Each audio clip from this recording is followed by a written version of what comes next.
அவர்களே, நம்ம தமிழ்நாட்டு மீனவர்கள் கிட்டத்தட்ட ஒரு 800 பேருக்கு மேல இலங்கை கடற்படையால தாக்கி அழிக்கப்பட்டிருக்கிறாங்க.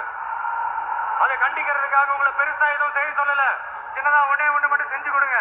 இனிமேலாச்சும் எங்களுடைய மீனவர்கள் பாதுகாப்பா இருக்கிறதுக்காக இந்த கச்சத்தீவை இலங்கை கிட்ட இருந்து மீட்டு கொடுத்துருங்க, அது போதும்.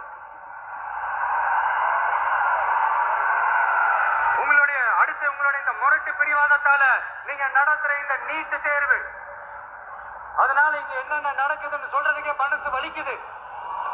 அதனால அந்த நீட்டு தேர்வு தேவையில்லைன்னு அறிவிச்சிருங்க, அது போதும். சேவீர்களா திரு நரேந்திரபாய் தாமோதர் மோடிஜி அவர்களே, எங்களுக்கு என்னென்ன தேவையோ என்னென்ன நல்லதோ அதெல்லாம் செய்ய மாட்டேங்கிறீங்க. ஆனா ஆட்சி அதிகாரத்தை மட்டும் கையில வச்சுக்கிட்டு மக்களை ஏமாத்த நேரடியாக ஒரு பாசிச பாஜக அடிமை கூட்டணி ஒண்ணு, அடுத்து உங்களோட இந்த மைனாரிட்டி ஆட்சியை ஓட்டுறதுக்காக மறைமுகமாக RSS அடிமை குடும்பம்னு இன்னொரு கூட்டணி.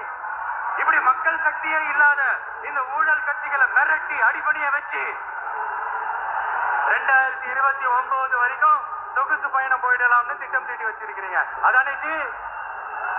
என்ன ஜி கையில் இருக்கிறது என்று கேட்கின்றார்கள். பாவம், அறியாமையின் காரணமாக பேசுவதாக நான் பார்க்கின்றேன்.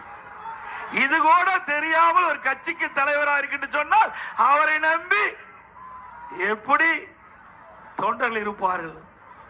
சிந்திச்சு பாருங்க. இவ்வளவு பேர் இருக்கிறீங்க, இவ்வளவு பேரோ அண்ணா திமுக தொண்டர்கள், நிர்வாகிகள், அனுதாபிகள்.